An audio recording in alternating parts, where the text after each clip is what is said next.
Minsan, kung nag-iisa ka na lang sa opisina ninyo, hindi nag-uuwi ng paperclip.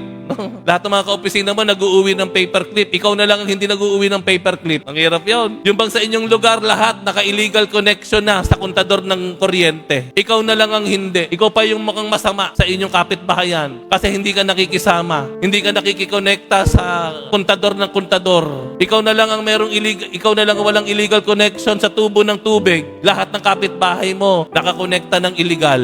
Minsan ikaw pa ang tinitingnan ng masama. Tama po? Napakahirap nun. Any day, anytime, bibigay ka na. Pero kagaya ng halimbawa ni Lot, manatili tayong tapat sa Diyos. Sa gitna ng lumulukob na puwersa at tukso ng kasamaan. Dalawang bagay po ang pinapakitang halimbawa mula kay Noe at kay Lot. Una, maging tagapagdala tayo, maging tagapagpaalala tayo ng pagbabalik sa Diyos. Pangalawa, mismong sariling buhay po natin, kahit sa gitna ng kasamaan o tukso, manatili tayong matatag at matapat sa Diyos.